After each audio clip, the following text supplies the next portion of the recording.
Okay, welcome everybody to one more Zoom meeting of the Inland Empire Speakers Bureau. And I want to compliment Suni on that creative password. Inland Empire Speakers Bureau letter 2020. How can we not remember that one now? We've got it in our head. Is that going to stay the same for a while? That's correct. That will not be changing. Okay, wonderful. I think I might even remember that one.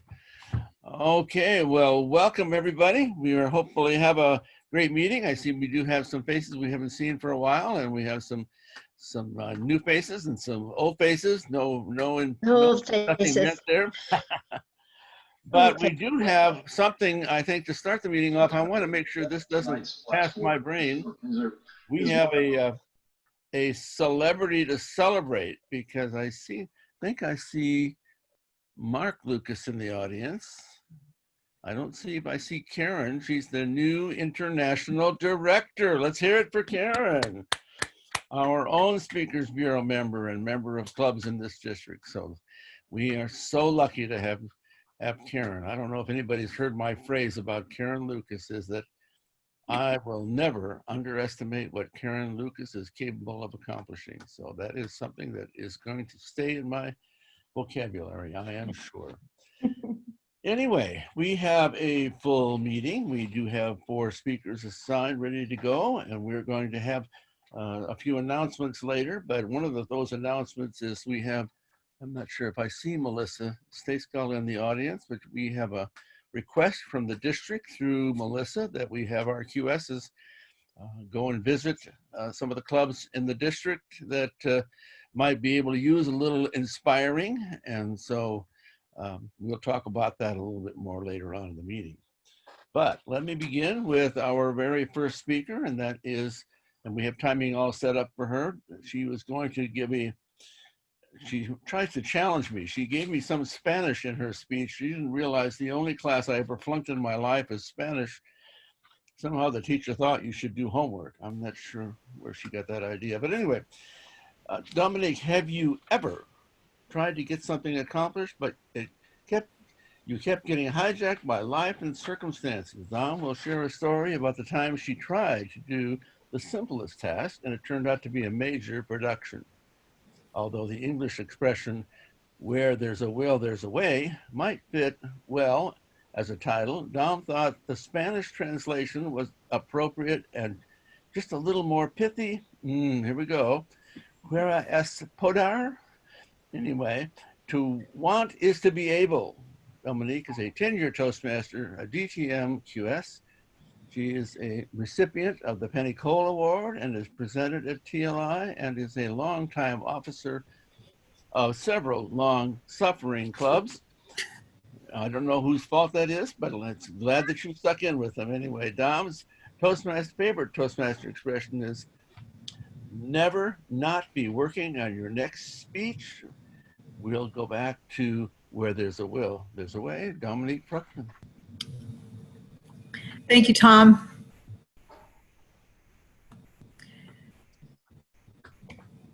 I used to live on the corner of some streets with colorful Spanish names like Calle de los Arboles and Paso de las Tortugas. Isn't it funny how something in Spanish that sounds so fancy, like Calle de los Arboles, is really nothing more than Tree Street, and Paso de las Tortugas is nothing more than Turtle Pass.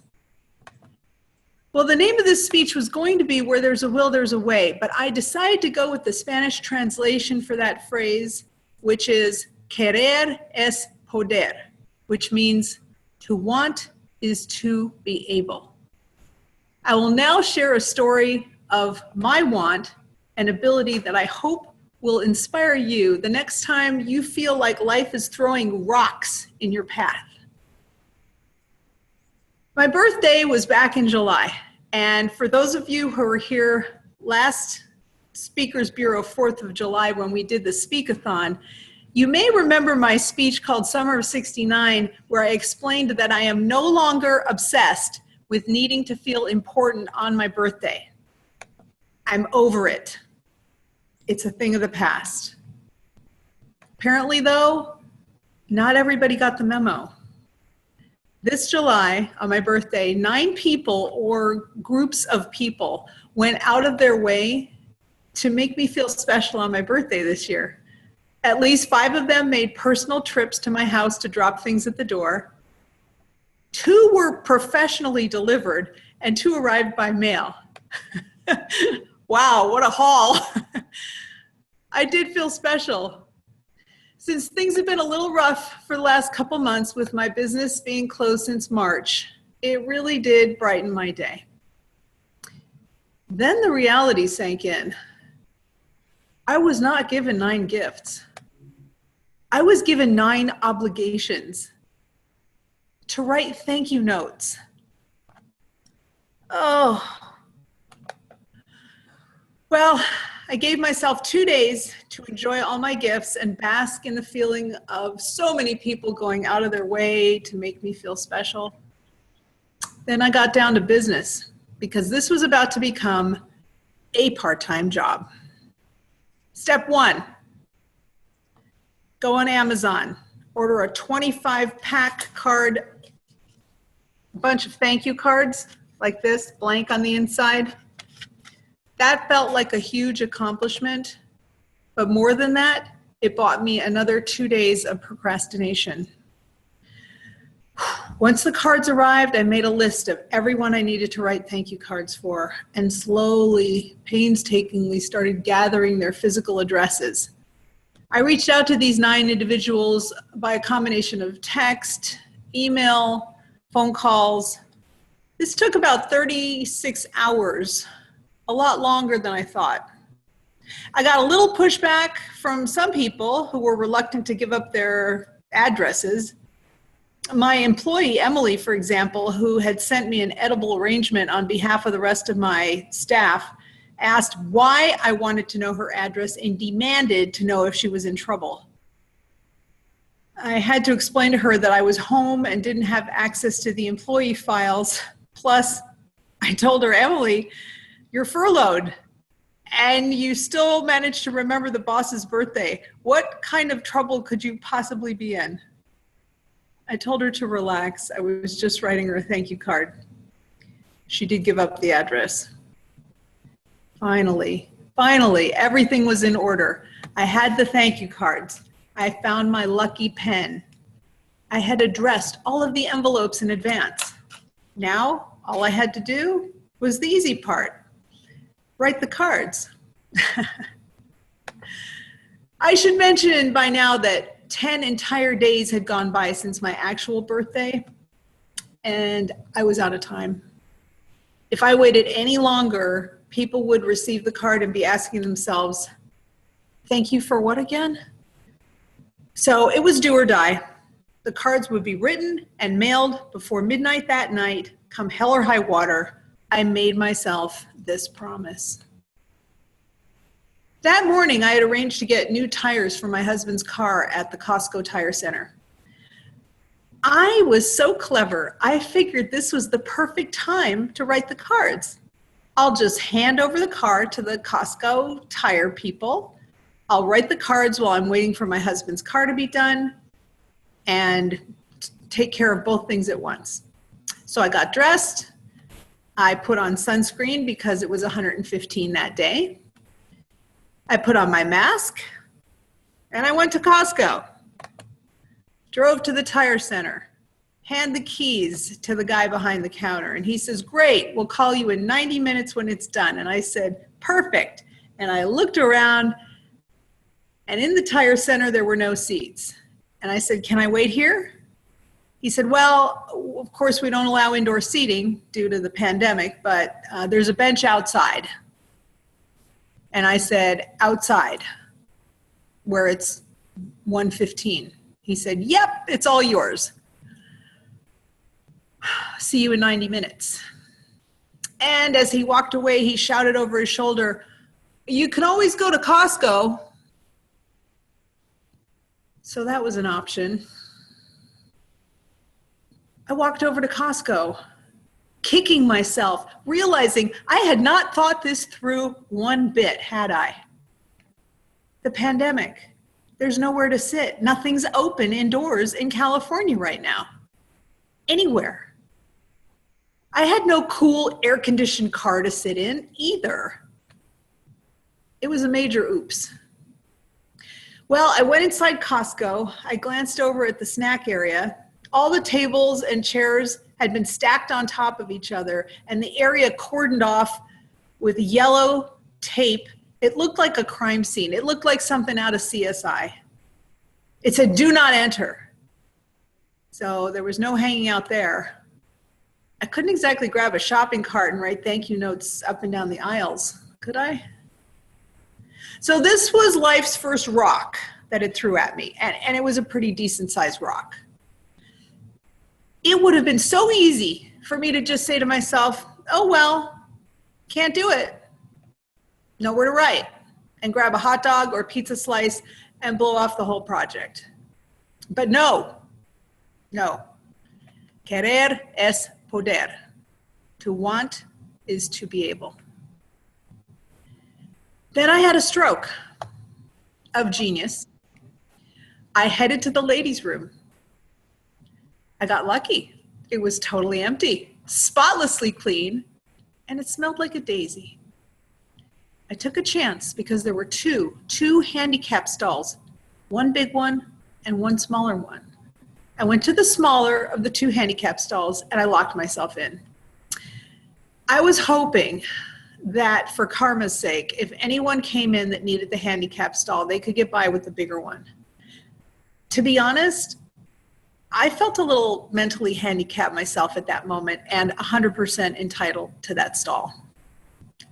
So I sat down on the toilet with my clothes on. It was just nice to sit down at that point. And I got to work writing. I wrote 3 cards. After 30 minutes, my legs started falling asleep. I put everything back in my purse, came out of the stall, washed my hands. Nobody there. So I went back into another stall, a few down. This one was smaller, not as roomy as the other one.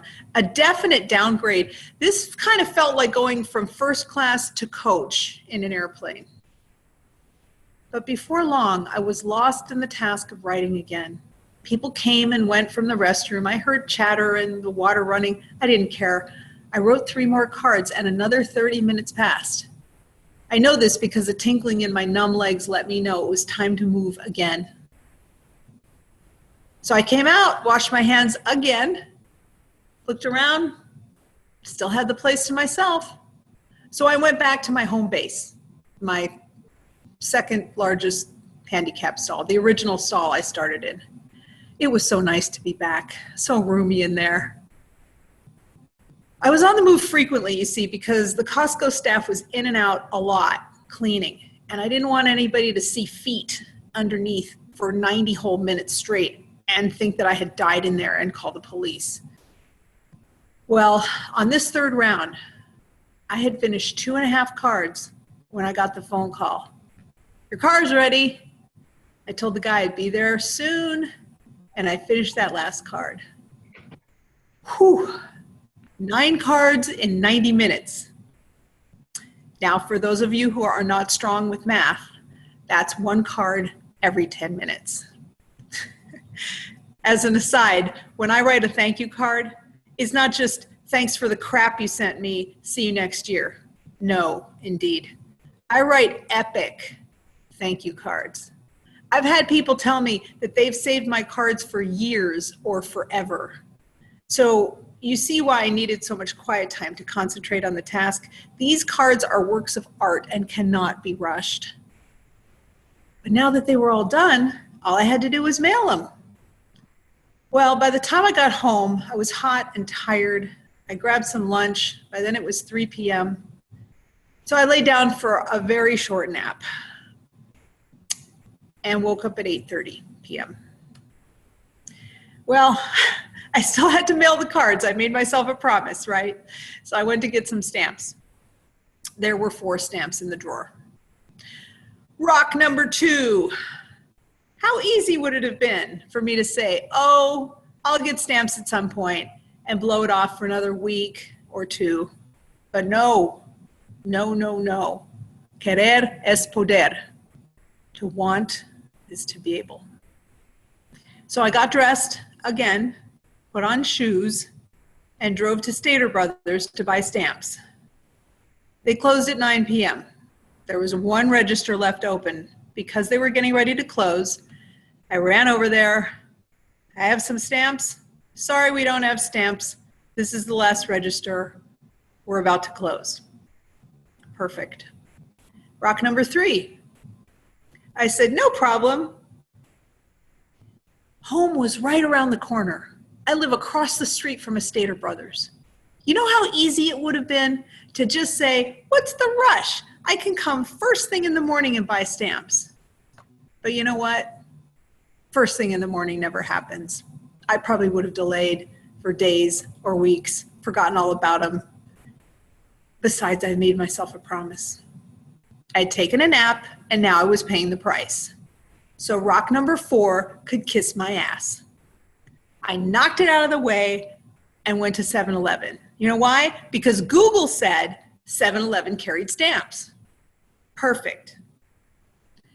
No stamps at 7-Eleven. And furthermore, the guy behind the counter was so creepy, he looked like he was there to rob the place and not run it. Where are we? Rock number 5? By now, it was 9:30. What the heck is open this late that would carry stamps? The lobby at the post office isn't open anymore where you can get them from the stamp ATM. They don't leave that available anymore 24 hours like they used to. But I was going to get these mailed tonight without fail.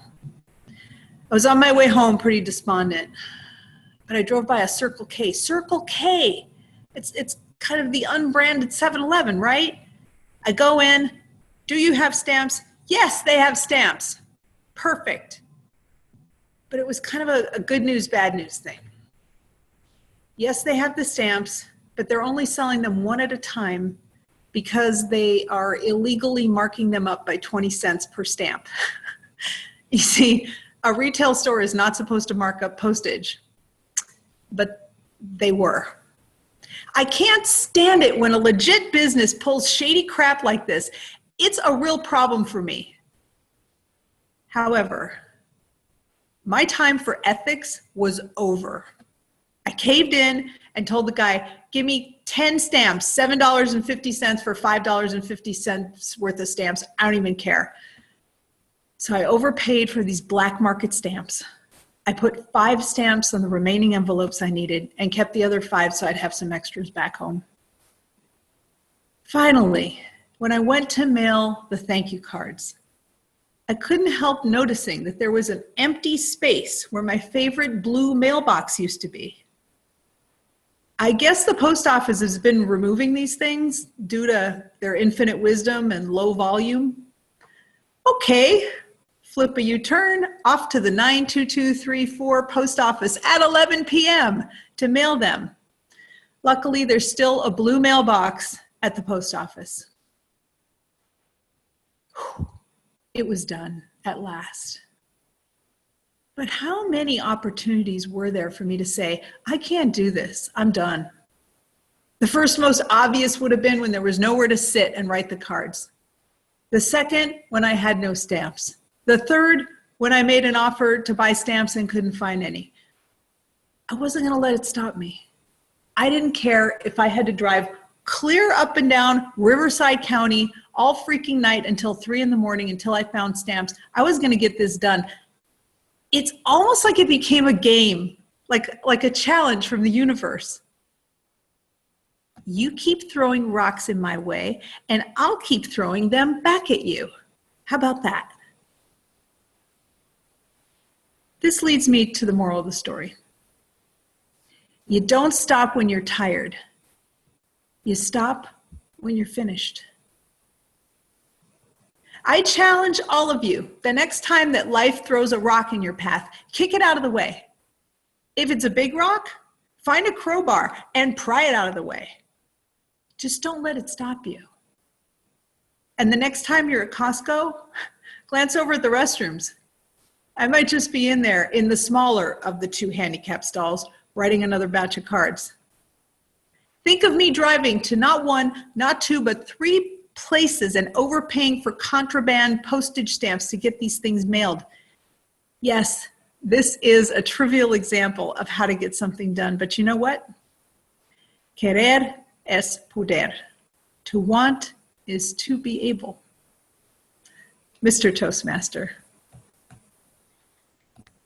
Thank you, Dominique. What a wonderful story with a moral.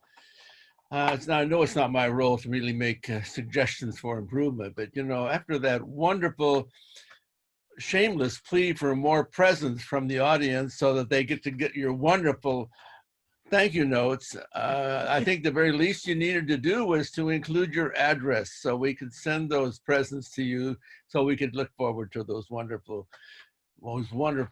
thank you notes. And a fun speech. You gave us a little lightness and brightness for the evening. And now we go on to what might be the serious portion or whatever it's going to be. But Richard Snyder is going to be introducing our first candidate to become a QS. And Richard is a very special person to us. We've been in the debate club for, I guess, 15 years now. And now we have a debate club with 3 international directors in there. So we're pretty proud of that. Richard, it's your turn to go on stage.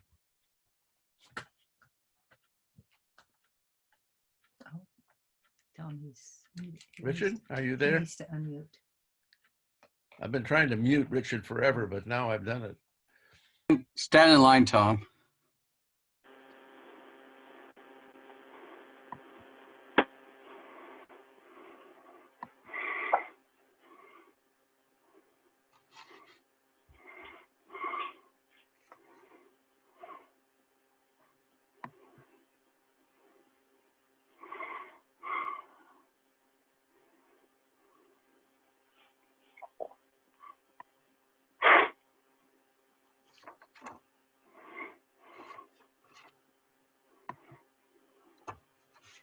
Have you lost someone to the coronavirus?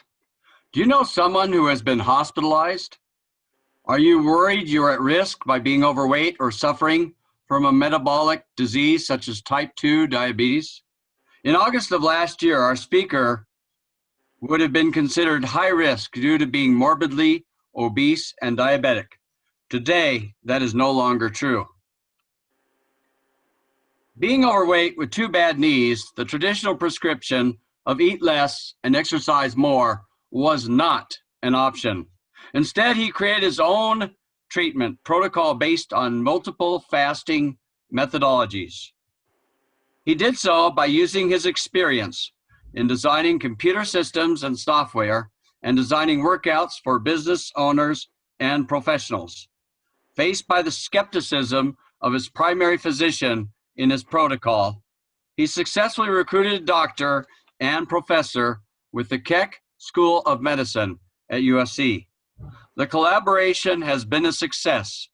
From our speaker's weekly progress status reports, Dr. Barnett has been able to use the information to better treat his specialized clientele of type 2 diabetics. In exchange, he answers medical questions and reviews all literature created by our speaker. To better understand how his protocol can help others, he has completed courses on COVID-19 through the New England Journal of Medicine and Johns Hopkins University. Speaking on how to strengthen your body's defense against COVID-19, join me in giving a warm welcome to Advanced Communicator Silver and Visionary Communicator Level 4, Alipio DeVeyra.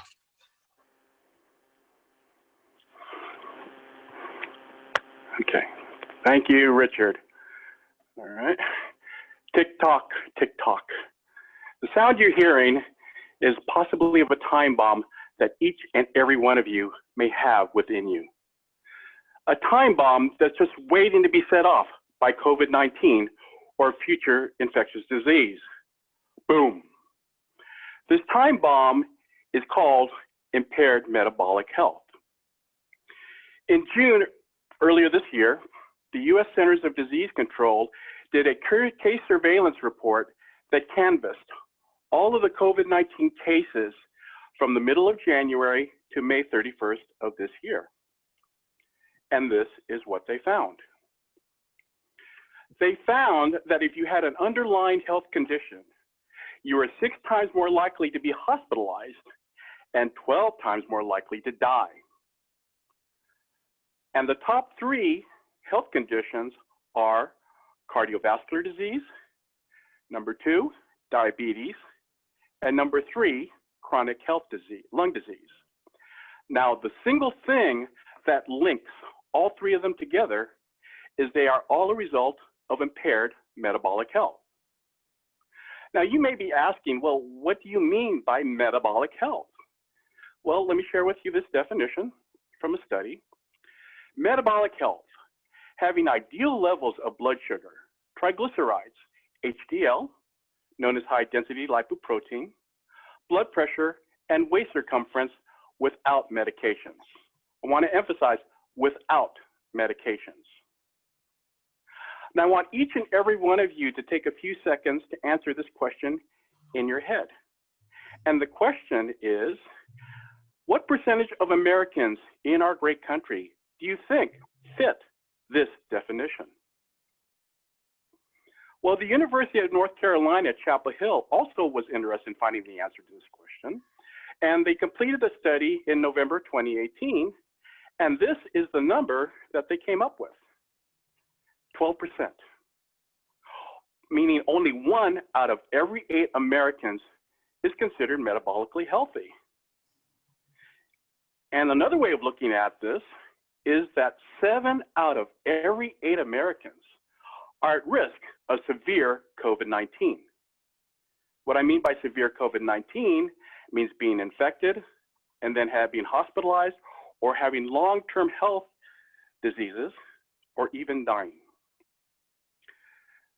Now, as of just recently as August of last year, I would have been deemed at risk of severe COVID-19.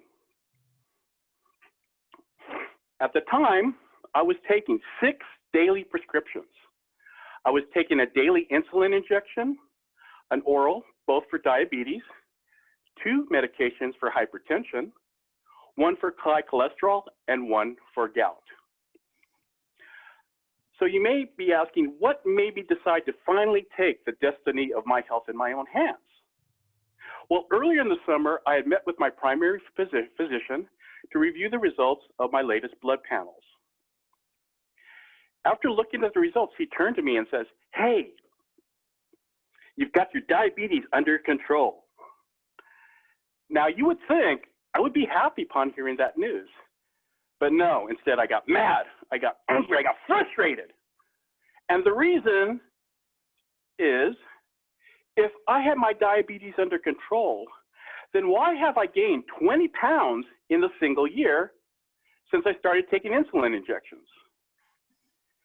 If I had my diabetes under control, then why had my blood pressure risen to 191 over 103, which is very dangerous? And then, if I had my diabetes under control, why had my chronic kidney disease gotten worse? Meaning I was 1 step closer to being on that dreaded dialysis machine. Now, I could have raged helplessly at the sky.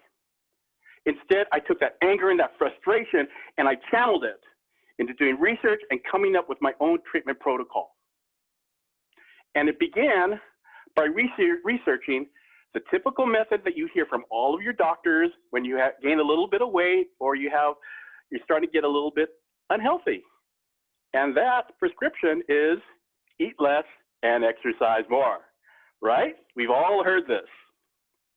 So I decided to look into the latest research. And what I found is that eat less and exercise more is not a viable long-term solution for being metabolically healthy or for long-term weight management. All of this research can be epitomized with a single study. It was a study conducted by the National Institutes of Health. What they did was they took 14 former participants of the reality show, The Biggest Loser. Now, for some of you that may not be aware of this show, essentially they took a group of obese people had them exercise 6 to 8 hours a day and eat healthy for a period of time. Well, of course, they lost the weight and they made significant health gains. But NIH was interested, well, were they able to maintain these gains long term? So as I mentioned, they got 14 participants and it had been 6 years since they had last participated in the show. And the results they got were shocking. Of the 14 participants, 9 had regressed back to their original weight. 4 had gotten fatter. And the lone exception only maintained the weight loss through gastric bypass surgery. So, what was the conclusion of this study?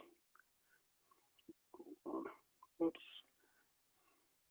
Oh, hold on. I don't know. The conclusion of the study was this. There used to be a mythology that if you just exercised enough, you could keep your metabolism up. But that clearly wasn't the case. These folks were exercising an enormous amount, and their metabolism was slowing by several hundred calories per day.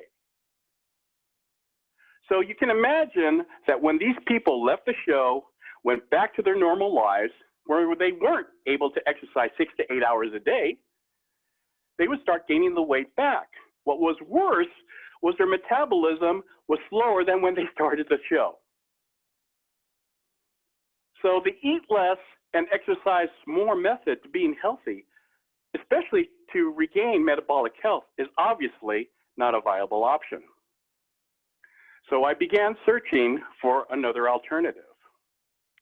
Now, being a former computer guy and also in designing workouts for clients, I always said first, what is my criteria for this solution? And my criteria are these.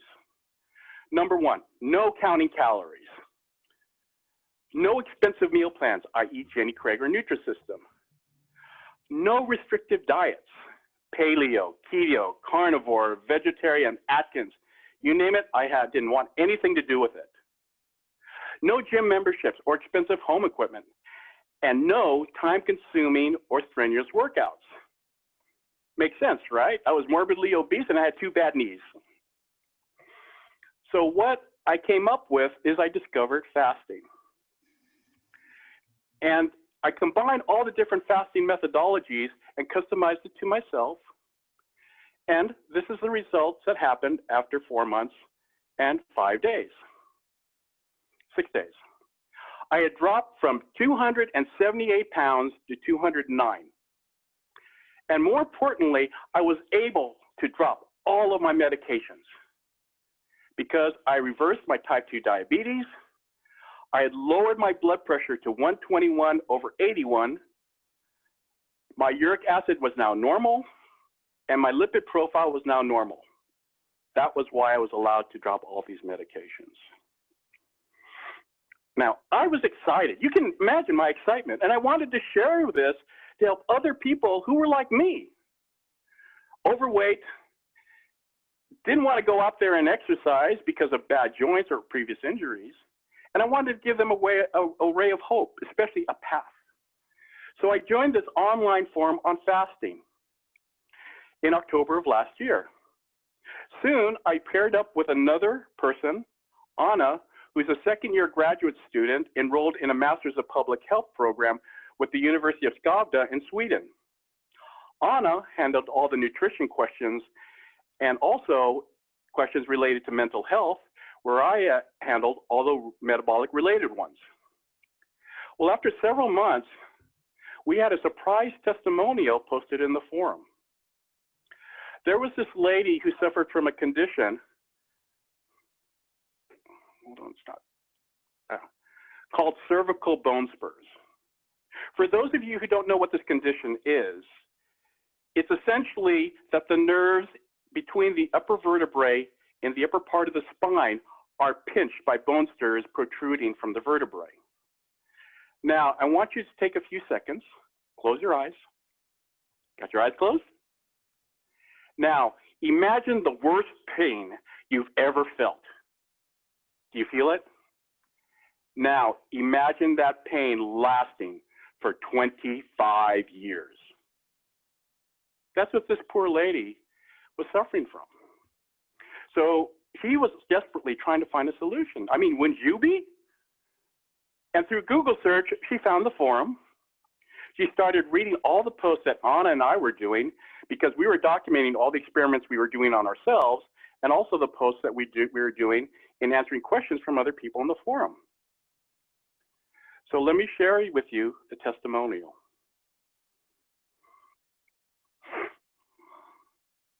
If you look at the section that's highlighted in red, this is where she thanked myself, Anna, and my avatar name in the forum was CompDude.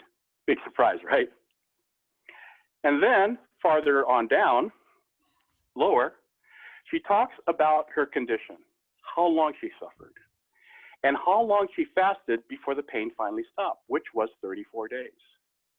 She was so surprised she actually could fast it for another 2 days because she wanted to prove herself it wasn't a delusion. And with testimonials like this, and it was very fulfilling for me and Anna, and we continued to help people. However, after a few more months, I started noticing this disturbing pattern. A pattern that I'd seen when I was starting my personal training career with 24-Hour Fitness. And this pattern was this.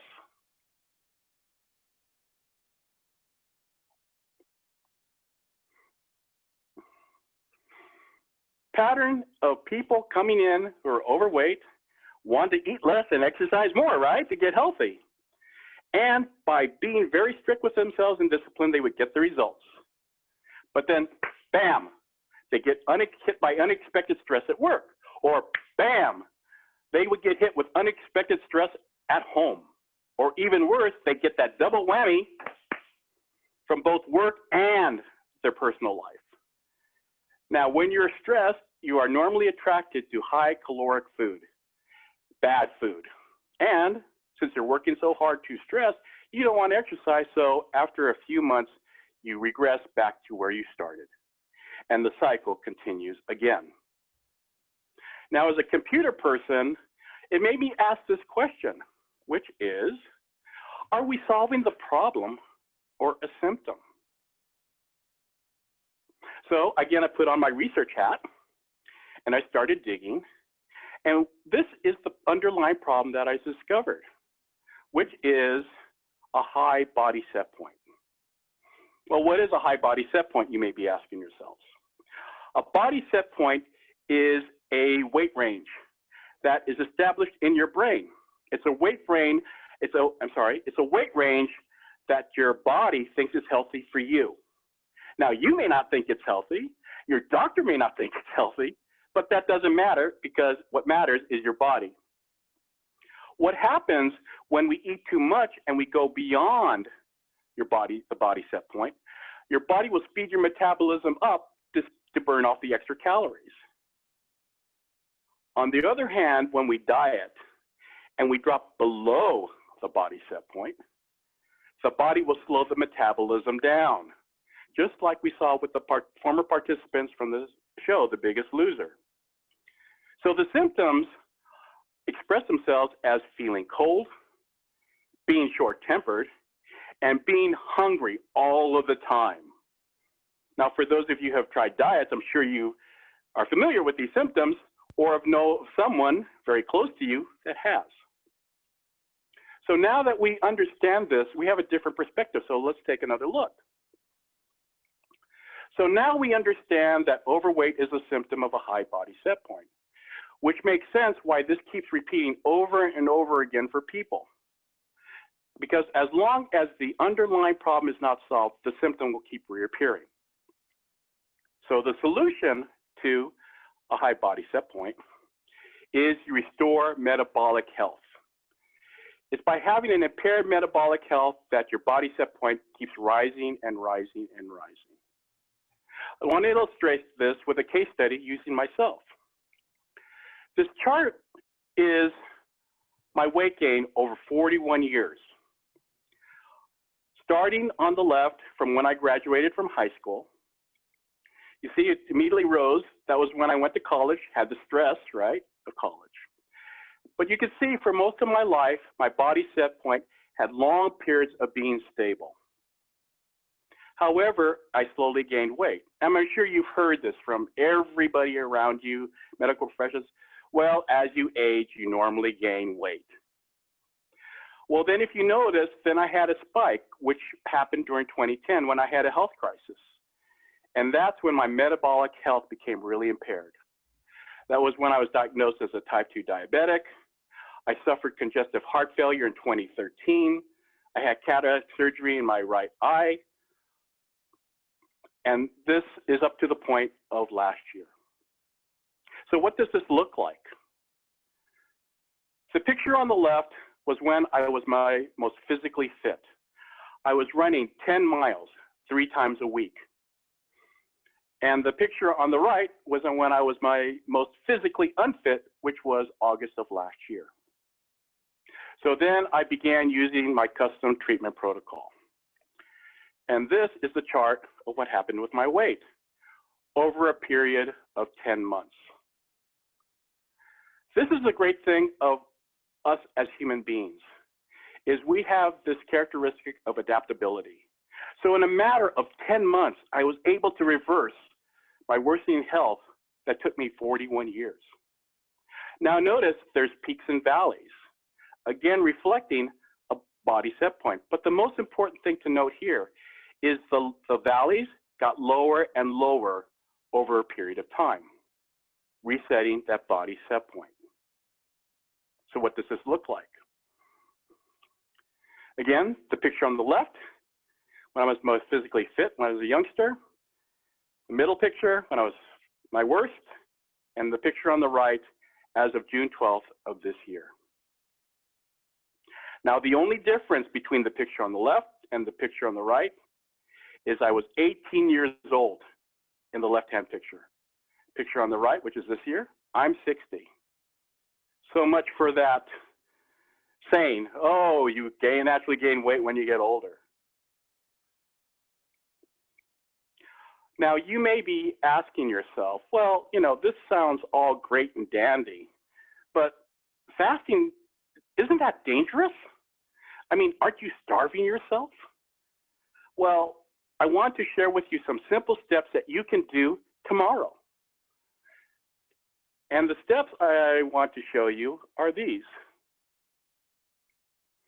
Of course, I named this little package, First Steps to Better Metabolic Health. And we begin with the first step, which is choosing a fasting schedule that suits your lifestyle. This is important. It has to fit your lifestyle in order to be sustainable. For myself, my step 1 was doing a daily time-restricted eating schedule of 16-8, which is 16 hours of fasting and an 8-hour eating window. Now, you may be thinking, well, wow, that's pretty restrictive. But actually, you have done this through several parts of your life. You may not have been aware of it. Let me explain. For example, let's say you finished eating dinner by 8 o'clock last night. And then you sit down at 8 a.m. this morning to eat breakfast. So 12 hours has gone by since you last ate. Well, then work called, they had an emergency, so you missed breakfast, or you had a child get sick and you had to rush them to the doctor. And the next chance you had to eat wasn't until noon for lunch. That's 16 hours. Now, if that still sounds a little too challenging for you, you can do a less restrictive starter step of 13-11, which is 13 hours of fasting with an 11-hour eating window. Sounds doable, right? So step 2 is choose a daily aerobic exercise that is sustainable for you. For myself, it was walking, but you can also do swimming or cycling. Now, the important point here is now we are exercising for metabolic health. We're not exercising to burn off calories. And so I was only doing a daily 1-mile walk every day when I was able to drop all those medications. And step 3 is making sure you have a health professional to supervise and you feel comfortable consulting with on a regular basis. My primary physician was skeptical, and I was lucky to recruit Dr. Braden over at USC. I offer these steps to you so you can start on the path to diffusing the time bomb that is impaired metabolic health. Mr. Toastmaster. Thank you, Alipio, for that. I want to be you reminded me, and I will let the audience know that you plan on being around for questions at the end of the meeting, and so let people know that. And I appreciate your presentation. Now, Richard's going to handle an evaluation portion right now. So, Richard, you have about 10 minutes or so to take some questions, initially with QSs, but then with others. Richard?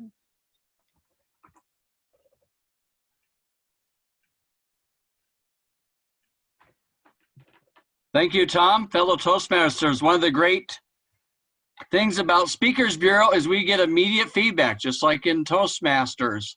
We appreciate your feedback, so we'll start with QSs. If you would like to say comments, suggestions for Alipio, please chime in.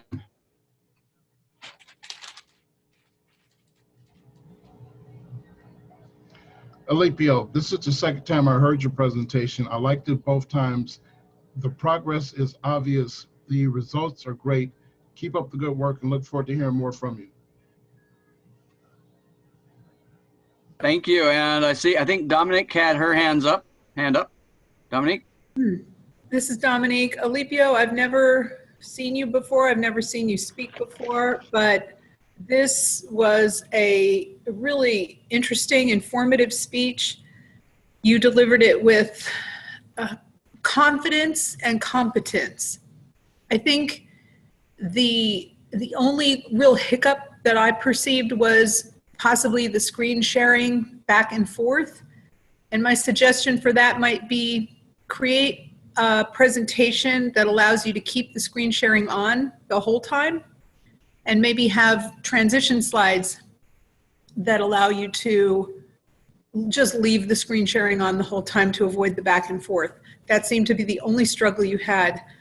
Also smile a little more, because man, you should be proud of yourself. That's a real heck of an accomplishment. And I've had some experience with IF, with intermittent fasting. I'm doing 16/8 now, and you inspire me again. Thank you, my friend. Thank you, Dominique. And Charles, anyone else? Other comments? Connie?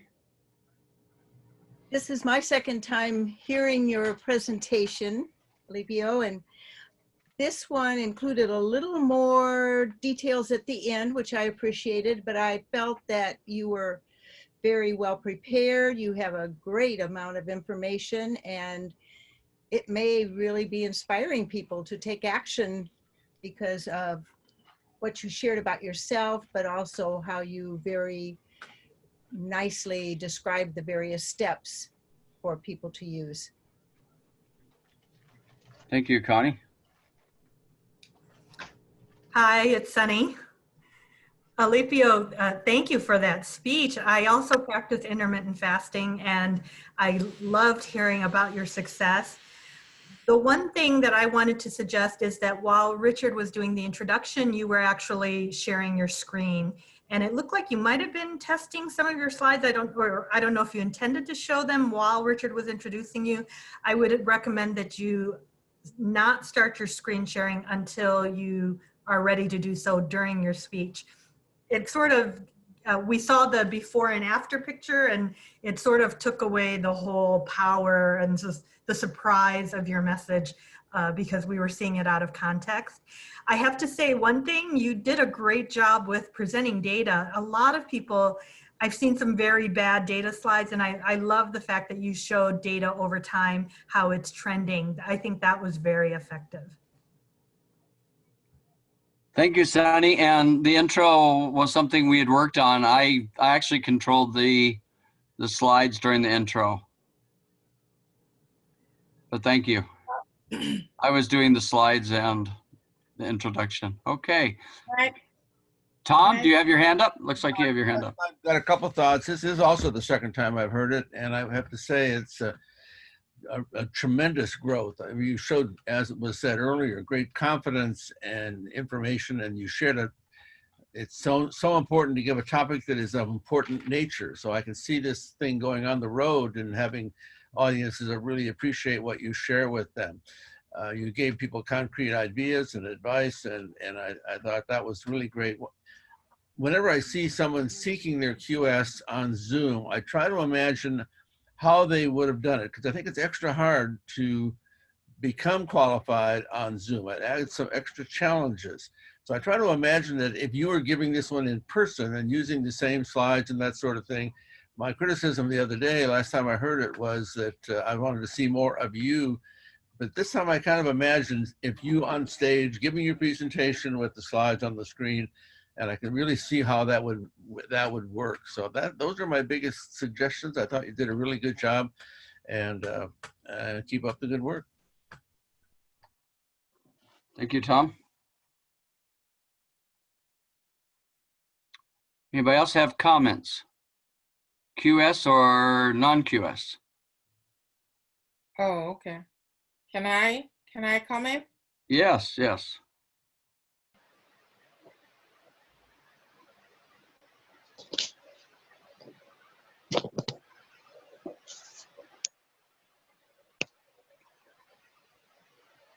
Go ahead.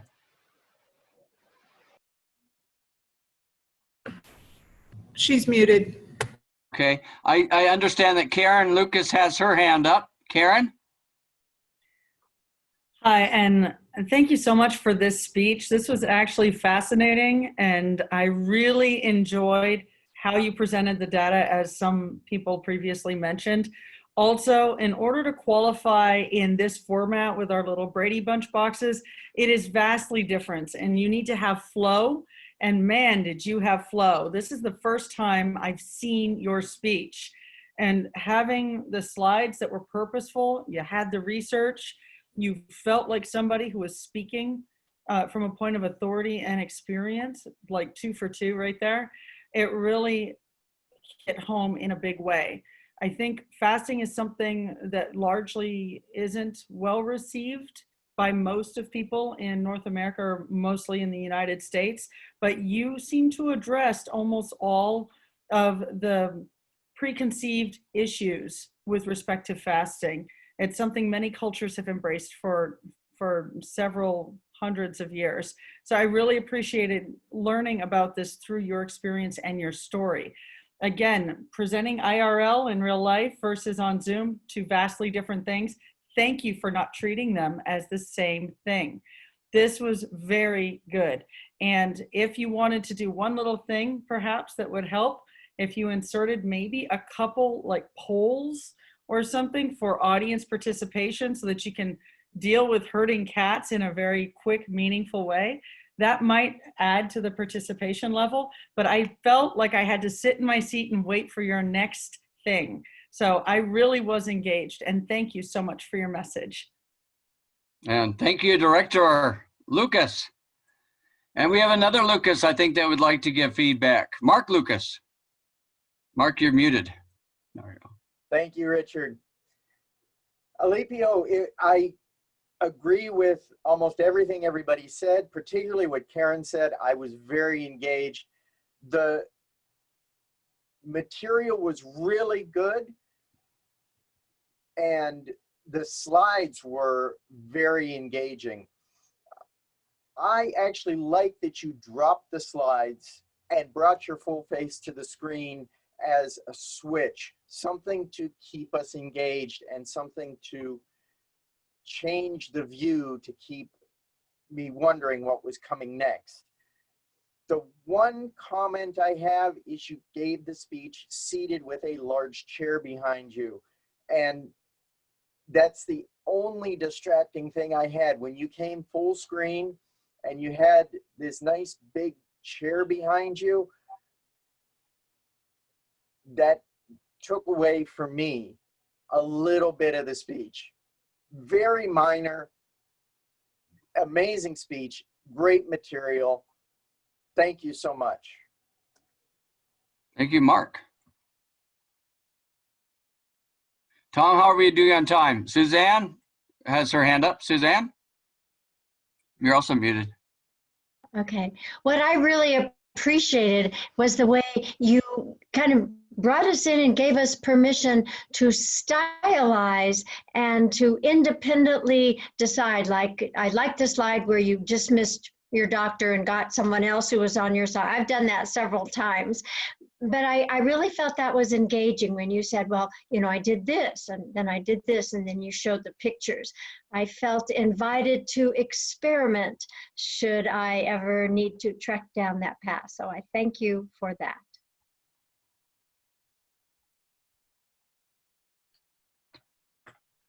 Okay, I don't see anyone else with their hands up. I think we're close to the 10 minutes.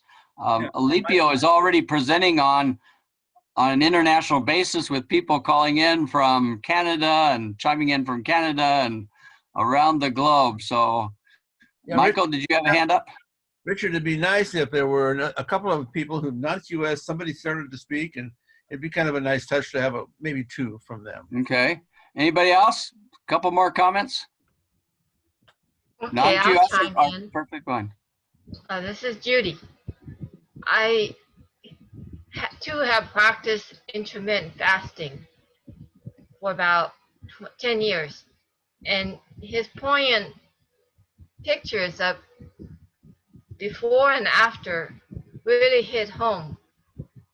His testimony was powerful because of those pictures that showed how beneficial intermittent fasting can be.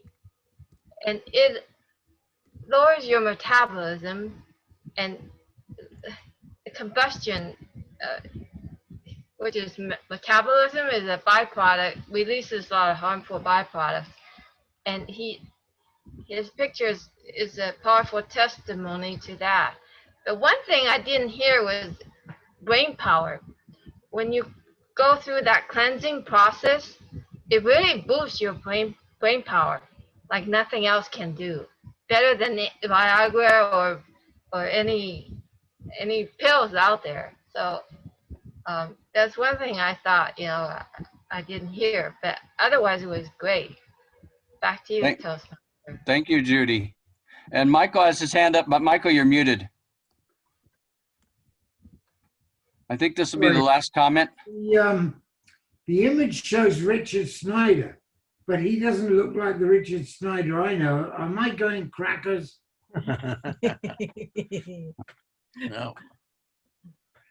No, that's Richard. It's the coronavirus, Richard. There are two in Speakers Bureau who are Richard Snyder. I don't think the world's ready for that, Michael. All right. Our speaker, Alipio, or Al, will be available afterwards for questions and answers. And I'll return control to our Speakers Bureau co-chair, distinguished Toastmaster, past District 12 Governor, Tom Jameson. Thank you, Richard. Thank you, Alipio. Wonderful job. I did have a question from Daryl Zeller. Is Michael Owens here? Owen? Michael Olson.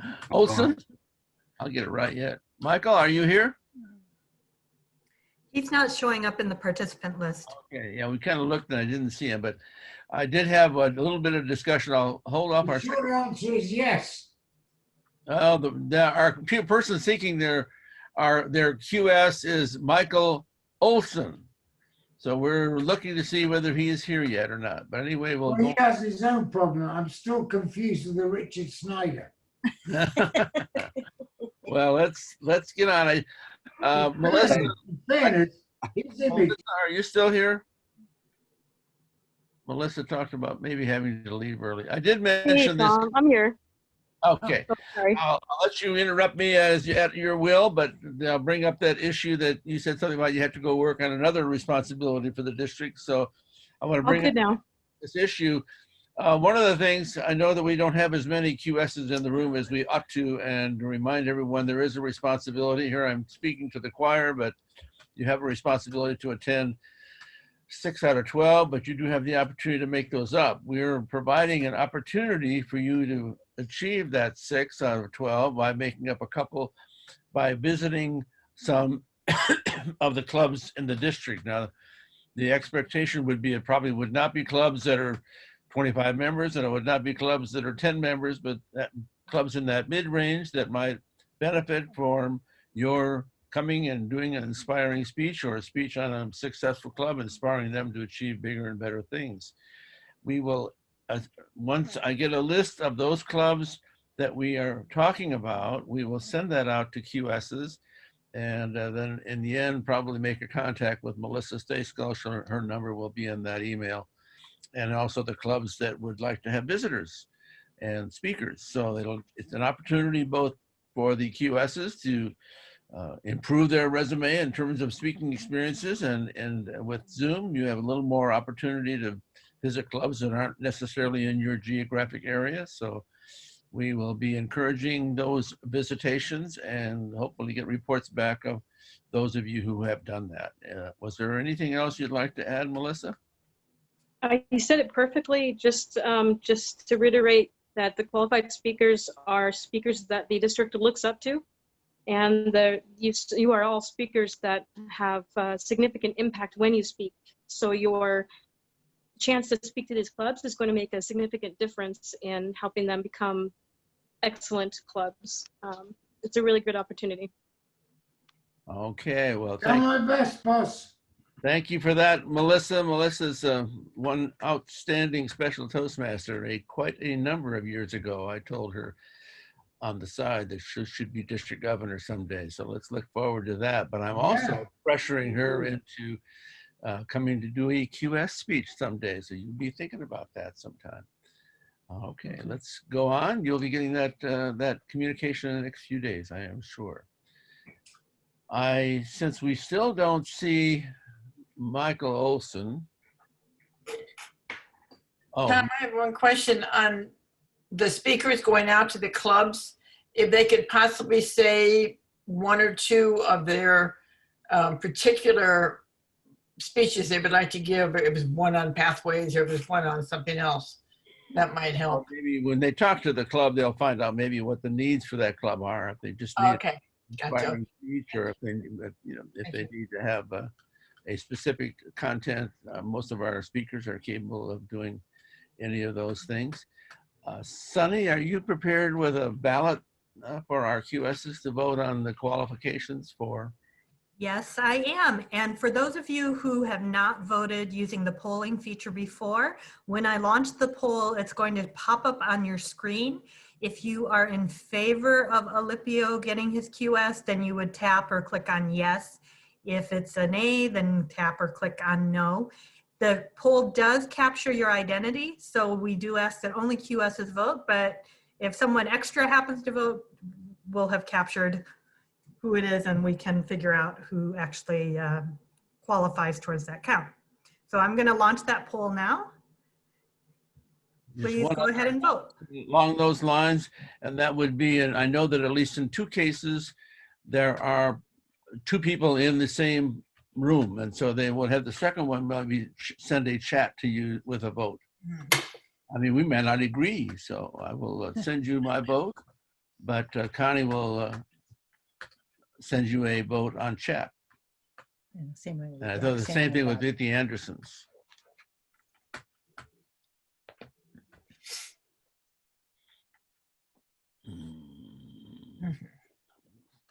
This is interfering with my chat.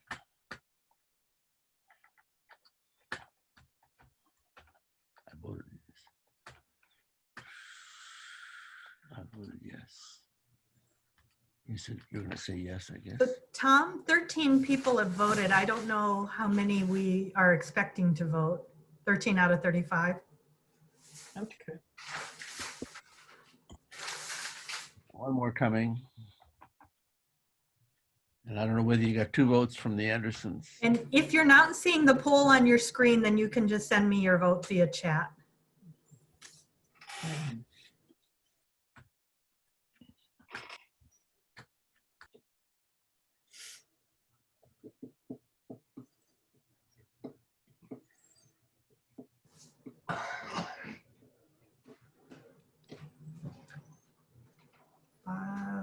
Okay, I'm going to close down the vote in 5 seconds. If you haven't voted by then, send it to me via chat.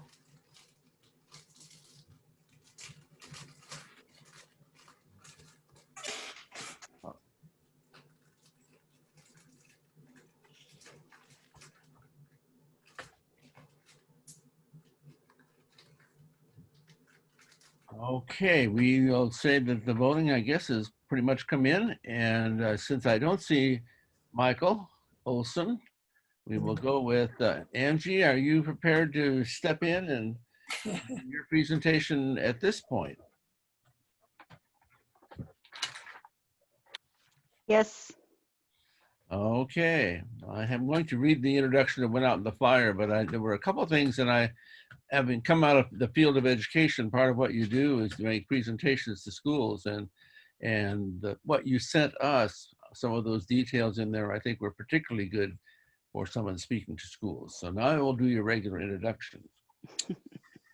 Controlling Your Fear from the Better Speaker series from Angie Nett. Angie, past district director for District 12, has been an active Toastmaster for 15 years this month. She is currently serving as the District 12's past district governor director liaison. So she tells all us past district governors what to do.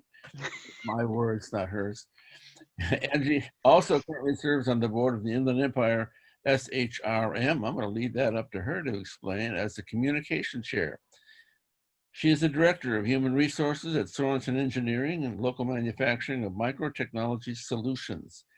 In her work at Sorensen Engineering, she has traditionally spent much of her time recruiting, which included visiting schools and speaking to young people in hopes of inspiring them to consider a career in manufacturing or engineering.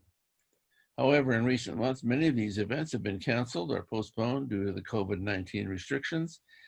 Angie is currently focused on all aspects of information and management issues related to COVID-19 in the workplace. Our speaker, Angie Nett, past district governor, and you are on, Angie. Thank you, Mr. Toastmaster. Good evening, fellow Toastmasters, and I'm unsure if we have any guests, but welcome. Are you feeling a bit more anxious these days? A little fearful? We have much to worry about right now, and that's why I mentioned to Tom in my introduction that I spend a lot of time with all of these COVID-19 restrictions, because what I find is that a lot of people are very fearful. They're more anxious than they had ever been before. And that's how I came to choose the Controlling Your Fear module out of the Better Speakers series. We have a lot to worry about right now. We're worried about coronavirus, our jobs, as Dominique mentioned, our businesses that are closed, civil unrest, and more. And all this anxiety around made me think we could probably learn a few techniques that we have for speakers to help us in our personal lives or work lives as well. So the techniques we're going to learn tonight help us control our fear as a speaker. But as I said, can help us anytime when we're feeling a little bit anxious. Now, both an experienced speaker and a beginning speaker can get nervous about giving a speech. However, an experienced speaker knows how to control these nerves to possibly even enhance the speech. By understanding the causes of the symptoms of the fear, a speaker can harness that negative emotion, that negative energy, and use it for a more positive outcome. A speaker can appear more confident in front of an audience by applying various methods and techniques for relaxation. So first, let's talk about what some of those anxiety triggers could be. One could be new and unknown situations. New experiences can cause us to be a bit stressed. Our inability to anticipate any unforeseen causes. We don't know what's coming about, so we get a little bit anxious. Another anxiety trigger could be a risk of failure. We dream of success and victory. Some of us even see ourselves walking on the world championship of public speaking stage. And when we think about this, we can become nervous, a little bit anxious. Then there's the potential for appearing foolish. No one wants to appear foolish. We don't want to feel like we're being foolish, but that possibility of embarrassment can cause great fear and anxiety. Then there's also the thought that we really want to engage our audience, and a fear of not connecting with our audience or just being boring can cause a little bit of anxiety. Did I put the right things in my speech? Will I be able to connect? Do they really want to hear this? That can cause a little bit of apprehension and worry on our part as a speaker. So I've given you a few ideas on triggers, but without everybody shouting at once, I'd like to know if there's someone else out there that has another trigger. If you just raise your hand, I'll call upon you. If you can think of some other triggers that really make you anxious before you speak. Anyone? I couldn't possibly have hit them all.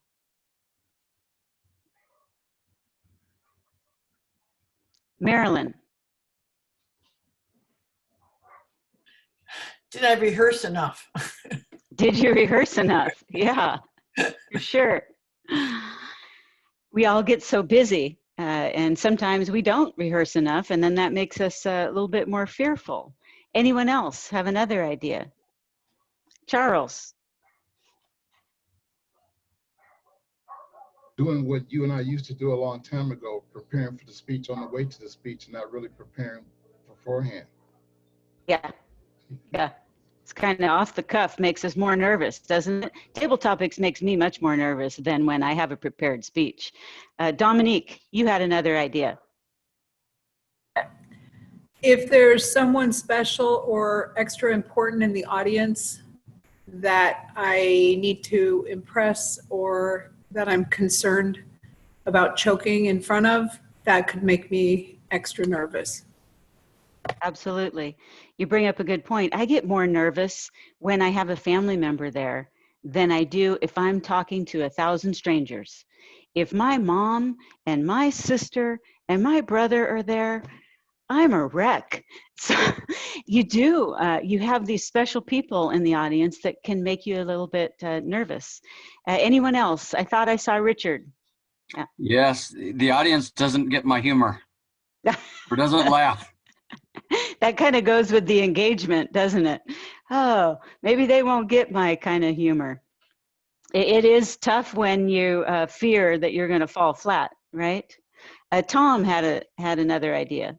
Really quick, and it doesn't apply to anyone in our audience probably, but I think back to high school when I was particularly scared to give speeches, but might be there are members of the opposite sex that it fits into your category, but someone you don't want to embarrass yourself in front of on the opposite sex.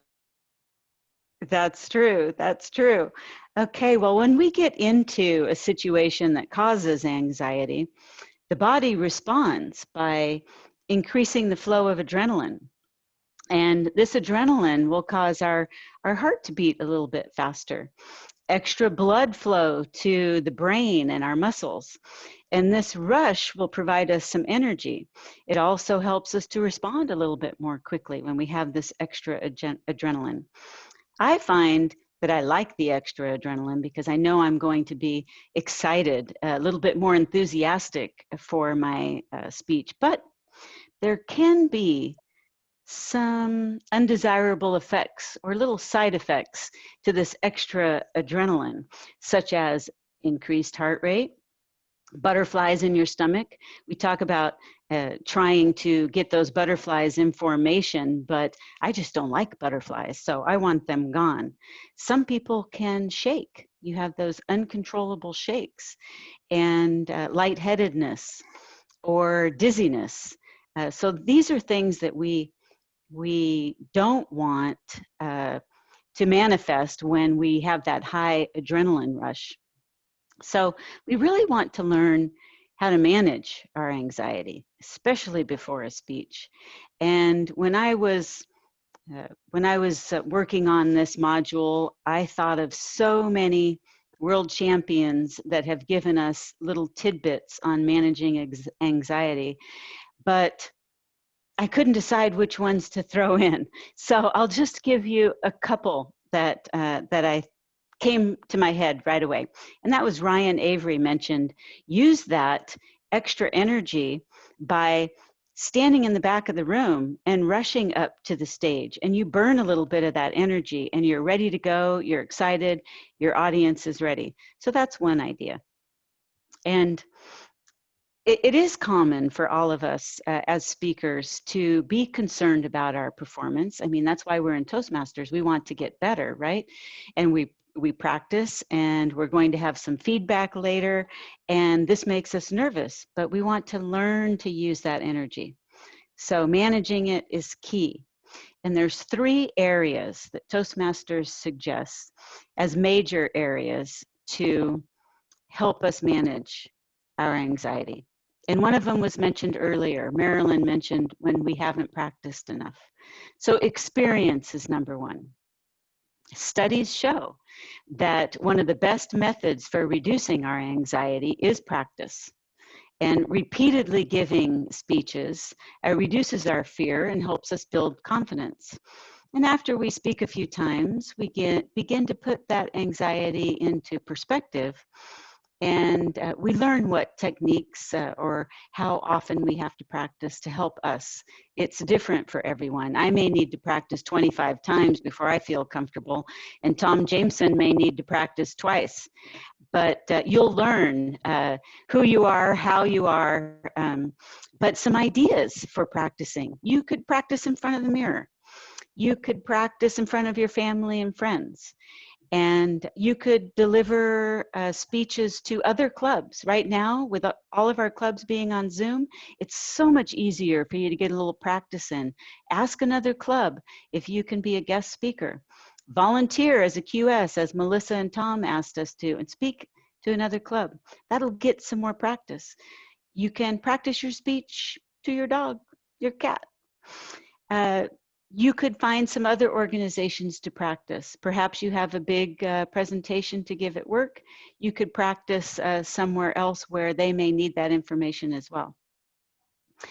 I'm curious if anyone, without shouting, raise your hand, has other ways where they can get more experience to help them with their speeches. If you just raise your hand, let me know if you have some other little trick of the trade to get some experience in before you speak. Anyone? To look at the other page. I don't see Roxanne anyone. has her hand up. Roxanne. Roxanne, thank you, Roxanne. I was switching to the other page, missed you. One thing I like to do is I go walking with a couple of girlfriends, and if I have a part of a speech, typically a story that I want to try out, I just tell it to them in the course. I don't say, let me tell you a story or practice it. I just do it. Yeah. Then if they respond with, now I didn't understand this or that, you know, then I know that there's something I've got to go back and fix. But yeah, while I'm walking along the way with a friend. That's a great idea. It's a great idea.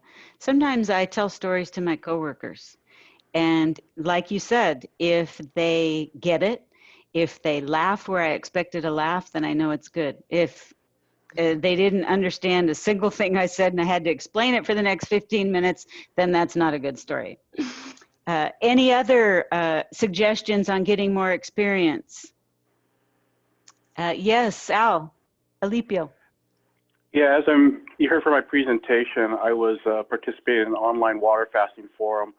So I was giving Zoom presentations on this material to newbies. So that's how I've been getting some experience that way. So if there's a group, for example, I'm also a member of a writers group, and they may be asking me to also give a repeat of this presentation to them.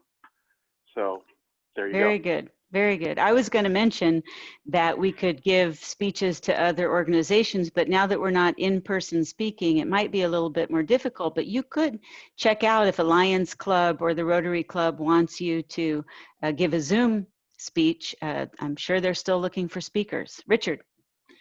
Angie, one thing I've found to be helpful is recording my speech and then listening to it in the car, or usually in the car, driving to work or driving around. Very good. You remind me of something I learned years and years ago when I was taking voice lessons. And that is, we hear this phrase all the time, practice makes perfect. Well, you could be perfectly practicing wrong. So practice makes permanent. You want to practice and change. You want to make all those changes. So when you record, you hear where your mistakes may have been, or where you sounded a little funny, where the story didn't hit right. And then when you make changes, each time you practice, it's a little bit different. And then you can get that perfect speech, or at least the one you planned on giving. I think Dominique had her hand up. Richard stole mine. I was going to say video and watch yourself with a critical eye. It's incredibly painful, but I thank myself later because I see all the, do I really touch my hair that much? Do I really? Yeah. It's just all the little things that you don't know you do, and you see yourself do them, and the video doesn't lie.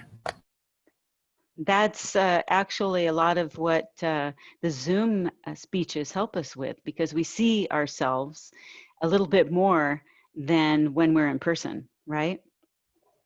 Now, second method for managing anxiety is visualization. Now, research shows that vividly imagined events are recorded as memories in our brain and our central nervous system. So if you vividly imagine, your brain really doesn't know the difference between a memory and an actual event. So you could visualize yourself giving this fantastic speech, and that it lends to the experience part as well, because you're visualizing this fantastic experience. And thought processes cause these physiological changes that affect our performance. So when we visualized how well we've done, we're probably more likely to do better. Imagine if you visualize or you think you're going to do horrible. Well, yeah, you're probably going to make those mistakes that you visualized. So you may want to practice some visualization. In fact, we're going to right now. So if you'll close your eyes and mentally walk yourself through this scenario. Vividly imagine each action, okay? You're introduced to an audience. Imagine that stage. Imagine the lectern. Imagine you're walking across the stage for the World Championship of Public Speaking. The audience is clapping. You walk up to the lectern with great posture, confidently, smiling at the people. Or in the days of Zoom meetings, you pull up your chair and look in the camera. Breathe deeply several times before you begin your speech. And go ahead and breathe deeply now. You speak clearly and firmly, and you're remembering all of the points of your speech. You don't make any mistakes in your visualization. You captivate your audience with your words, your gestures. Your gestures are perfect. Your vocal variety. You raise your voice where you're supposed to. You lower it. And when you finish, your audience roars, applauds in appreciation. And you repeat this and repeat this. And that will increase your confidence and reduce your anxiety. So visualization is another method. Anybody want to add anything to something like visualization? Do you do it? Do you practice it? Does it help you? Anyone want to speak to that? Dominique.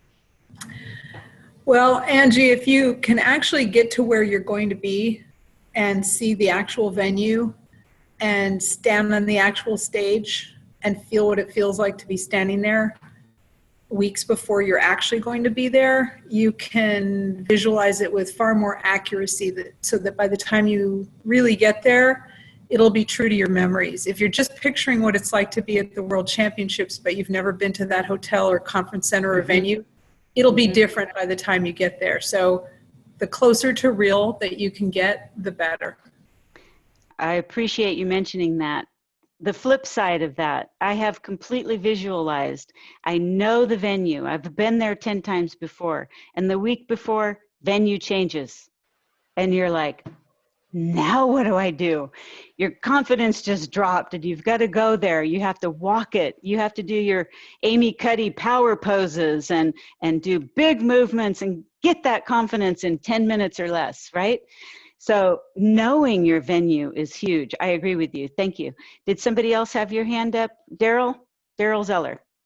Yes, I would just like to mention that when you're going to visualize, try to visualize something that you can really expect to happen, because most of us really could not visualize ourselves going across the stage for the world champion of public speaking because we not have that quality. However, visualize us getting in front of the district and speaking with a couple hundred people there. I think all of us can visualize that very easily. Well, you want to visualize for what you're trying to reduce your anxiety for, correct? If you have a speech next week, that's the one you want to be working on, not the one that's 6 months out. Yes, I totally agree. Thank you. Now, I asked for audience participation because I figured I could get a little bit more time since our qualified speaker wasn't here. And since I'm red, I'm going to take a little bit of time. Sorry, Marilyn and Tom. I probably should have asked. But the third area is relaxation. Because the mind and body are so connected, our feelings often affect us physically. As anxiety builds, so does our physical stress. Relaxing and using some breathing techniques alleviate some of this physical tension and calm the mind. You could do isometric exercises to increase the circulation and the flow of oxygen to the brain. You could try to feel where you're tense. Are you tense in your shoulders? Maybe you tighten and then relax your shoulders and tighten and relax your shoulders. Now I'm always stressed in my shoulders, and I think it's because I work at a desk and I just can't get over that. But you could do little things with your shoulders to get that tension out of them. That will help. You could stand and do some quick exercises or breathing, with your arms over your head or to the side, and some little exercises. Now, I don't go through all of that myself, especially if I'm in person and I'm, next to 100 people over on the side at Speakers Bureau or something like that. But I do use breathing techniques, and I find that they help me even if I'm out in the world feeling a little bit anxious. And I'll tell you what I do. I breathe from the diaphragm. And if you don't know what that means, that's really breathing into your stomach. Do you remember when you were a kid and you used to try to breathe and make your stomach stick out? So you'd be like, right? You're breathing with your stomach instead of with your chest. When you breathe with your chest, it's a shallow breath. It's like, but when you breathe with your diaphragm, you can breathe deep. And what I do is I breathe into 4 counts, and then I hold it 4 counts, and then I release 4 counts. Now, some people will do it a little bit longer, but if you're not used to it, you may want to do the 4-4-4. It helps me before I give a speech because I get relaxed just enough. When I do an 8 count, I'm going to fall asleep. I do an 8 count when I'm laying in bed and I can't go to sleep, and then I'm out. About 2 of those. So I don't do those before a speech. You really can lower your heart rate if you practice some breathing techniques. Now, there's another benefit to really getting that deep breath using your diaphragm, and that's you'll be able to project more. Your voice will sound more resonant. There's so many other benefits. When I have not been breathing well, I get kind of that squeaky voice. And then it's hard to get out of it when you've started talking and you don't have enough air and you literally have to take a pause. And I suggest you do that. Take a pause, deep breath to the diaphragm, through the diaphragm, and exhale. And most likely your audience isn't even going to notice that you took that really deep breath. I think it was Craig Valentine that said, we amplify our nervousness on stage about 10 times more than the audience sees you. So those nerves, that shaking, you're noticing it much more than your audience. So go ahead and take that deep breath because you'll feel so much better just the next minute later. Now, even after practicing and mentally rehearsing your speech, it's still normal to feel a little bit nervous before your presentation. You want that adrenaline flowing though. It helps you speak with a little bit more energy. And audiences, like I said a minute ago, are often unaware of your knees shaking or your hands shaking, whatever your particular nervous reaction is. Your heart pounding, maybe your palms are a little sweaty.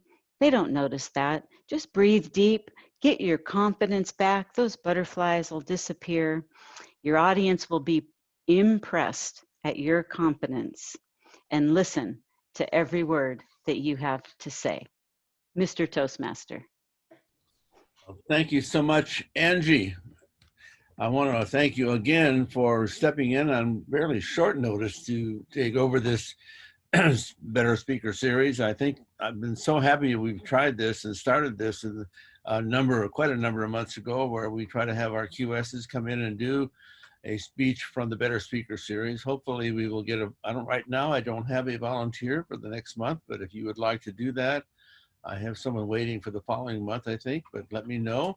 I can send you the series. It's been downloadable from international headquarters, so I can send you that for you to choose which one you wish to do. I'm not even sure, I'm worried about now whether people repeat those, because we get a good presentation like Angie's today about a concept being fearful. It certainly is of value.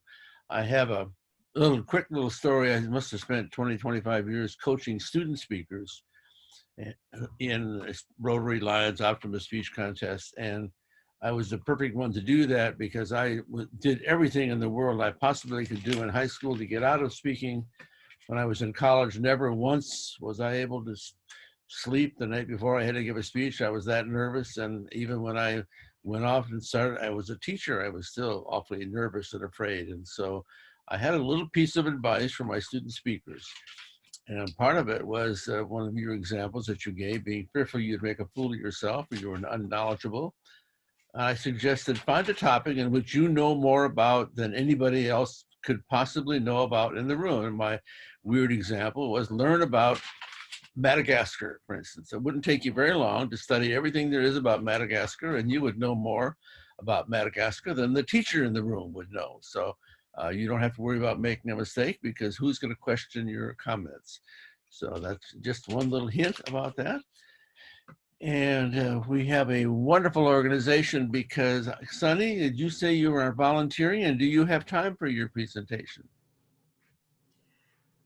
I do. I'm happy to give my 15 to 18-minute speech, and we could still end on time. Well, we will get you right in there. Just shows how talented our QSs are on absolutely no notice. Our next speaker is a QS from our district, Suni Gayle, my right-hand person to make sure these meetings work. Her topic is life lessons from my mentor, Suni Gayle. Thank you, Mr. Toastmaster. Hello, fellow Toastmasters. Have you ever worked with someone who was really, really great at their job? They were so good that they got promoted to management, and then you found out that they were really terrible at management. That was the predicament that I found myself in 2004. I was working at Philips Healthcare. Now, Philips is a company that manufactures medical equipment such as MRIs and CAT scanners. My boss was in charge of a company-wide project. He was leading a team of about 15 people. They represented 20 different manufacturing organizations across 4 continents. So this was a really big deal. He was a very accomplished project manager, and he achieved so much in that first year. The company decided to move him onto a new project, and I was the training and communications person on that project. I did such a good job for him that he decided to promote me to project management. Well, you know already how that turned out. I had my first team call with the team, and it was a fiasco. It was chaos. We got nothing done. And when that call ended, I wanted to go crawl into a corner and hide. Fortunately, that's when Arthur stepped into my life as my mentor. I was 35 at the time. This was about 2004, and Arthur was probably 20 years my senior. He was tall, he had graying hair. He physically resembled Bob Anderson, if you know Bob, but Arthur was just a whole lot nerdier than Bob is. Arthur was very soft-spoken, he was slow to speak, and people who didn't know him tended to assume that maybe he was timid. But actually, Arthur was brilliant. He had this Ivy League education. He had a mind like a steel trap. He could read people and situations in a heartbeat. And when he finally did speak, you knew instantly that Arthur not only understood what you were trying to say, but he was strategically 3 steps ahead of you. That year, Arthur taught me many, many lessons, but here are the 4 that have had the most impact on my life. After that first team call, Arthur taught me my first lesson. He said, "Suni, how do you plan a meeting like this?" I said, "Well, how does anyone plan a meeting like this?" I made a list of what I wanted to cover, but I was kind of stressed and nervous, and I actually didn't start planning until the night before. Arthur shook his head, and he said the thing that he would say to me almost on a weekly basis. He said, "Proper planning and preparation prevents poor performance." Suni, if you want to be successful, you're going to have to learn how to plan and not procrastinate. Arthur taught me how to plan a meeting, how to plan a conversation, how to plan a project. He taught me that it was important to plan for how things are going to go right, plan for how things might go wrong, plan for every eventuality. And to this day, I plan everything, almost to the point of being obsessive. Whenever I plan something and it goes well, I silently thank Arthur for this lesson. Proper planning and preparation prevents poor performance.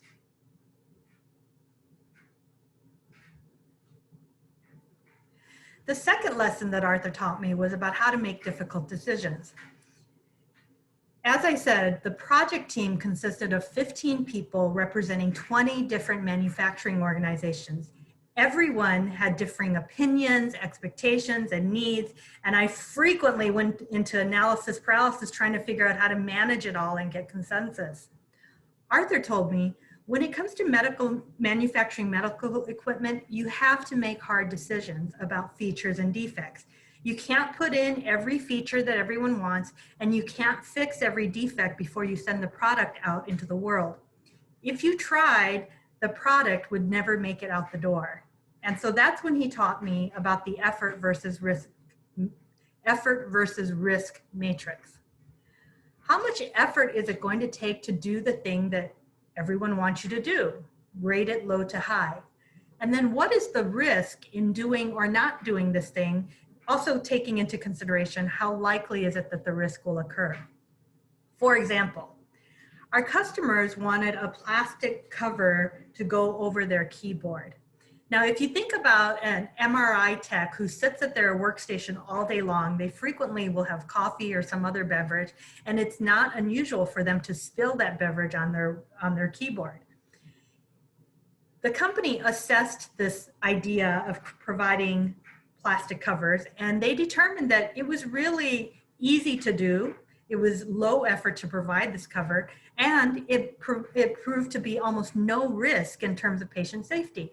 And so we began offering this optional plastic keyboard cover with every system. Now, customers also wanted to have the ability to shut off alarms with the push of a single button.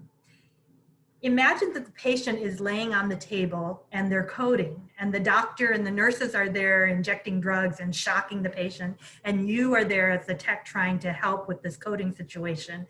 And the last thing you want to do is go running back to the workstation and have to push a bunch of buttons to get to the right screen to shut off the alarm. The problem, though, is if you put an alarm that's easy to hit, what if somebody hits it accidentally and no one notices? If a patient were to code and no alarms went off, that would be terrible for the patient and terrible for the company. So it was very little risk in terms, very little effort in terms of just creating that button. It's a little bit of coding, but it was very high risk in terms of patient safety. It took a lot of time and planning and design before they came up with the solution that they were able to implement that allowed people to shut off alarms with a single push, but also meet the safety needs. Now, how does this apply in real life? Well, if you've ever had a sleeping baby in a car seat and you need to run into the store just for a second, you know about effort versus risk. The effort of buckling and unbuckling the baby, of dealing with a sleepy, cranky baby in a store when all you needed to do was like pick up one thing and just run through the cash register. You're tempted for just that brief second to leave the baby in the car seat, but you know that that effort, however you might consider it to be, far outweighs or minimizes the risk of what could happen should you leave your child unattended in the car. This matrix method of decision-making doesn't just apply to risk. It's a great way to analyze anything. You can analyze effort versus reward, effort versus the impact that you can have, effort versus return on investment. The third lesson that I learned from Arthur led me to developing what has become my most valuable and profitable skill. Whenever Arthur and I would sit down to have a mentoring session, it wasn't long before he would go reaching into his breast pocket for a pen. Remember, Arthur was the ultimate nerd. He wore the short sleeve dress shirts with the breast pocket, with the pocket protector and with the pen tucked in there. He would reach into his breast pocket to pull out the pen, and he'd scrounge around for something to write on. Arthur was a visual communicator, and he would draw out everything as he listened and as he talked. Whenever I was trying to explain something to him, he would say to me, "What does that look like? Draw it out for me. Map the message, make it visual." When Arthur planned a meeting, he began with the visuals and then he mapped the narratives around them. This is a skill that I'm still trying to master. Arthur taught me how to draw process flowcharts, diagram decision trees, map out issues to get to the root cause. And while I had been a trainer long before I had met Arthur, it was because of his mentoring that I learned how to break down really complex information and make it understandable by making it more visual. Map the message, make it visual. Our team was highly successful that year. We achieved all the targets we had set, and we even won a company award for excellence in teamwork. What makes that achievement even more significant is that 2004 was the year that the problems in my marriage came to a head, and we filed for divorce in November. Now, Arthur was my mentor, not my therapist, so it's not like I was spending a lot of time talking to him about the problems in my marriage, but he did see that I was dealing with some personal issues that was impacting my ability to do my job. And during those times when things got really too tough and I was struggling to stay focused and get work done, Arthur would become more available, more patient. He would help me to get done what needed to be done. And that's the fourth lesson that he taught me. At the end of that year, he helped me make the decision to prioritize my family over my career. And he helped me find the courage to resign as project manager so that I could focus on my family needs and my emotional needs. Great mentors are like great teachers. They give us gifts that last a lifetime. And I will be forever grateful for all of the lessons that Arthur gave me as my mentor. Wow, well, pretty good for spur of the moment. Makes us all look good, Sonny. I'm not sure all of us could step in and do that, but I mean, Angie would have expected me to practice my speech twice. I'm going to work up to that sometime. Anyway, thank you again, Sonny, for that. I got a call through Daryl, the person he is coaching, and there's been a personal emergency, so that's why he was not able to make it. We will make an attempt to schedule him in the future. I'll let Suzanne Leonard know. I'm assuming you're still here. We'll give you an opportunity to say a few words and make an announcement on behalf of the representing the district, our program quality director, Suzanne Leonard. But first, we have a few in the audience that we've not heard from and they're visiting, and I would like to have them have a chance, since we do have a few moments to do that. I'm going to pick on somebody in the audience. So I think there's a lady in the name of the audience that isn't listed at that name, but Shane, former member of 797, member of the Chinese club that meets on Sunday. Are you there to say hi at least?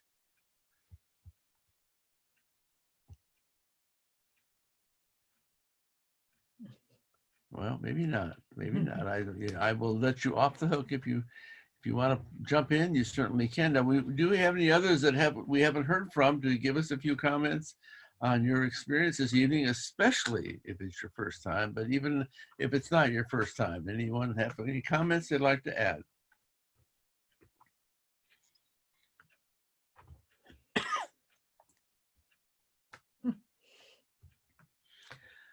You've left them speechless. Okay, well,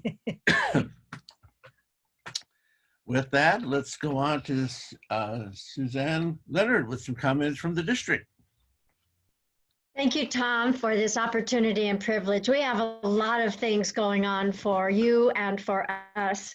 Primarily this weekend, we have past international director Alfred Herzig coming to give us a workshop on Saturday morning, Tuesday with the trio. It's on our Facebook. It's all over for you to register and attend, 9 to 11 this coming Saturday, September 5th.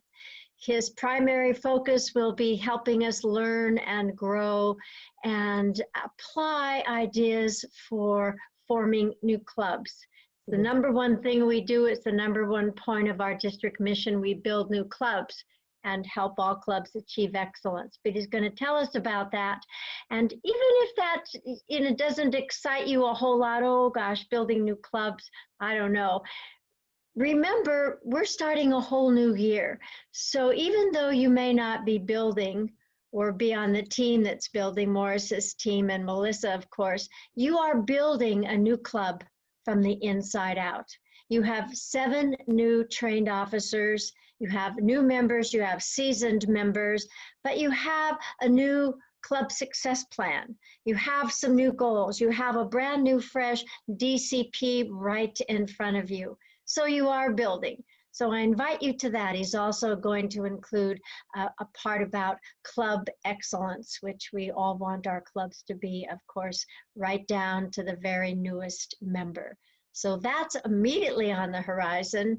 Of course, our virtual district meeting is coming up Saturday, September 19th. We want you to save that date.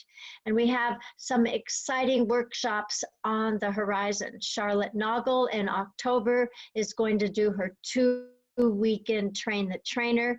She's fabulous. I need to say nothing more about Charlotte Noggle except come, experience, be part of that. So that's what's on the horizon right now. Tom, thank you for the privilege to present those things and invite everyone this Saturday that you know Alfred is wonderful. We're privileged to have him.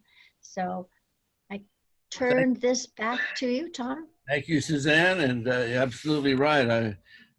I belong to the Past District Governors Club, and Alfred is in that club, and he's an excellent speaker. And if you've never heard from a past international president, now is the time to do it. It's right here this coming Saturday. Make sure you do that. That should be a worthwhile experience.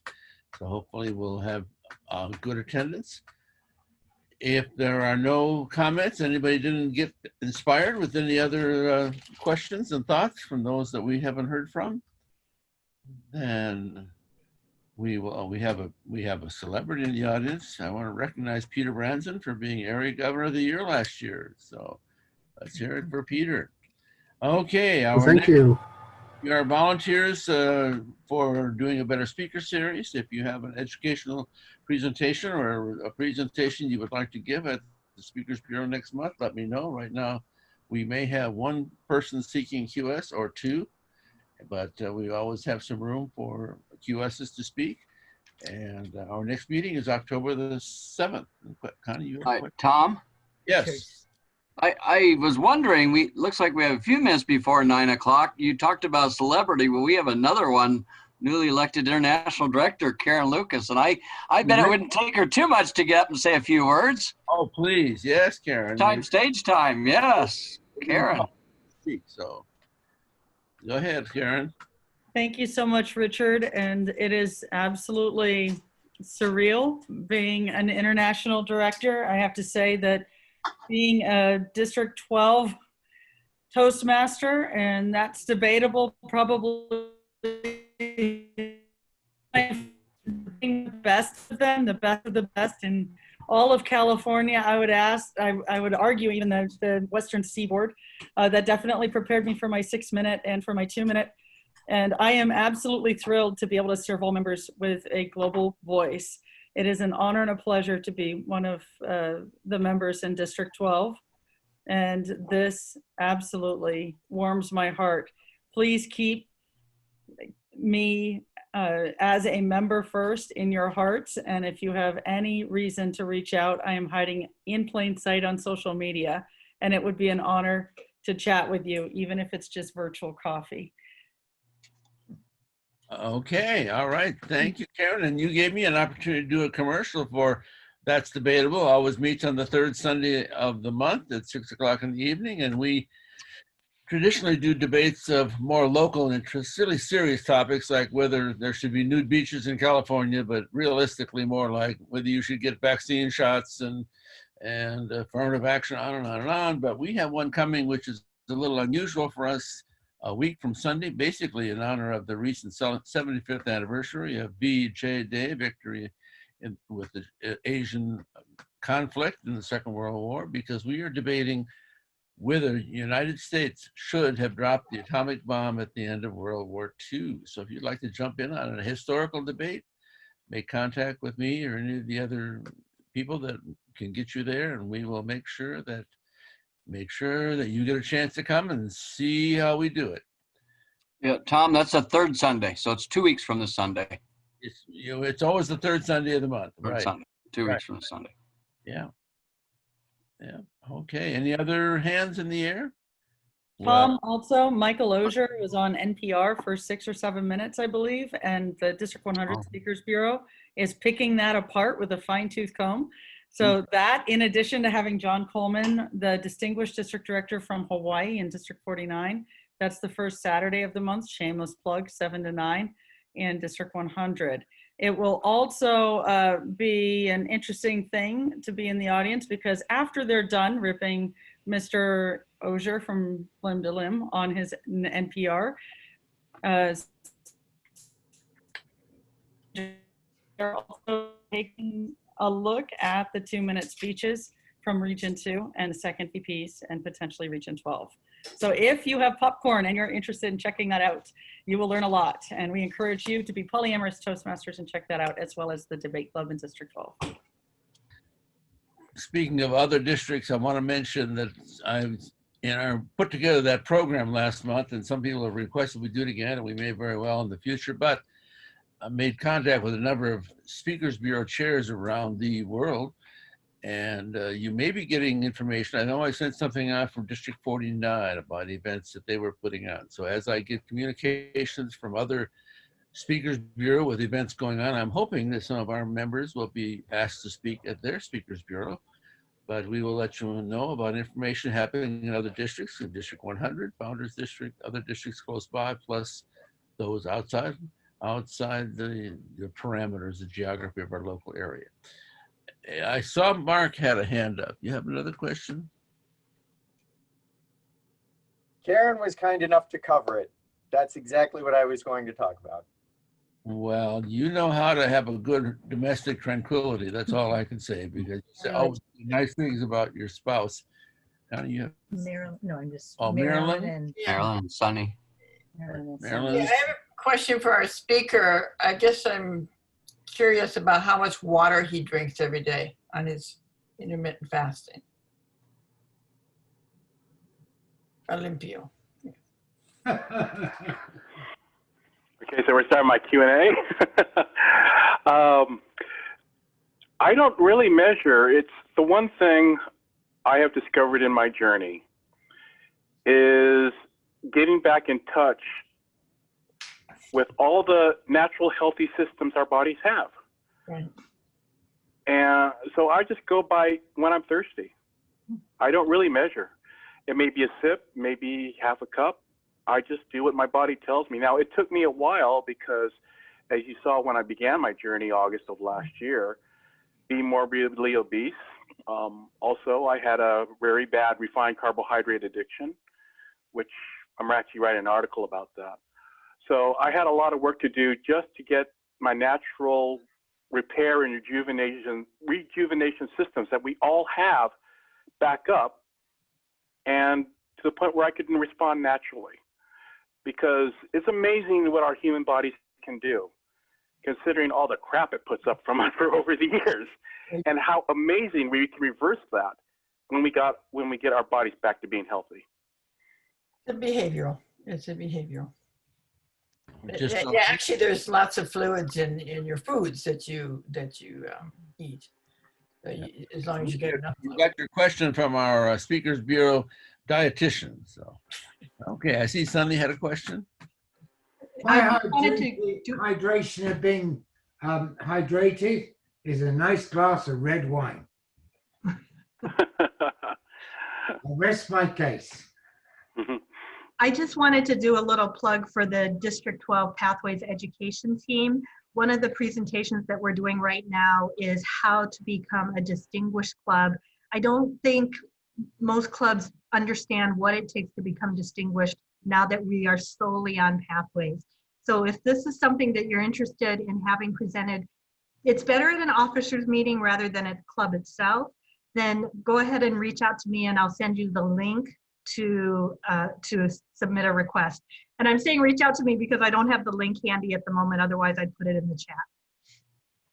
Yes, thank you, Sunny. I've heard that and it's very excellent, very excellent. Okay, anybody else? Okay, we guess, I don't know. Tom, we have Christy. Christy, yes. Yes.